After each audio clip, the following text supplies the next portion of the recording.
Multiple states are reconsidering their celebrations of Cesar Chavez after allegations he sexually abused women and girls. Good evening and thanks for joining us. I'm Peyton Yeager. I'm Steve Eager. It's 9 o'clock. The New York Times published a 5-year-plus investigation into these claims. Labor rights activist Dolores Huerta says she was among the women abused.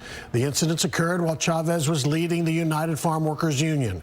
There are multiple parks, streets, and schools named after Chavez all across the country, and now elected officials are responding. Fox 4's Amelia Jones has more on the investigation and the reaction. Amelia.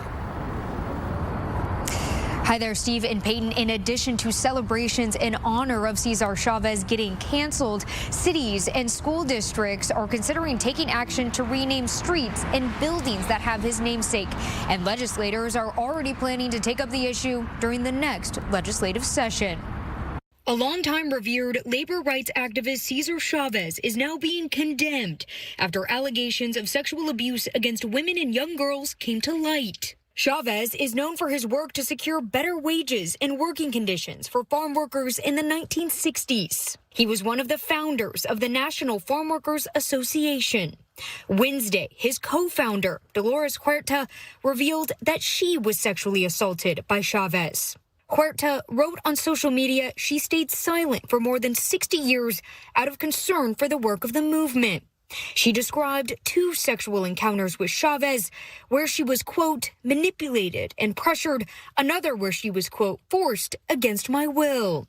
I have a personal relationship with Dolores Huerta, so hearing her words were very hard to accept. Democrat Texas State Representative Ramon Romero is one of many local and state leaders who shared their reaction to the news. Governor Greg Abbott posted to X that Texas would not observe Cesar Chavez Day at the end of March. Across the state, other organizations have followed suit, with canceling upcoming memorials in his honor.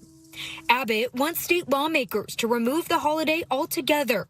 Romero believes Chavez's name should be taken off, but the movement should still be recognized. We have to acknowledge that that movement changed people's lives through better wages, through better health outcomes, through education, political power. Those are still things that Americans believe. The League of United Latin American Citizens put out a statement condemning the alleged actions by Chavez.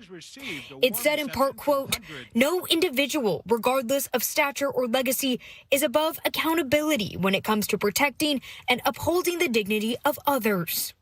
Modern activists are now urging people to understand the distinction between the movement and the man. People should not try to confuse the activism of Cesar Chavez with the modern day activism of activists who are fighting every day on behalf of immigrant families. There are several elementary schools named after Chavez in Dallas ISD, Fort Worth ISD, and Little Elm ISD. Dallas and Fort Worth schools are on spring break this week, but Little Elm ISD told us they are taking time to better understand the information and context before they move forward.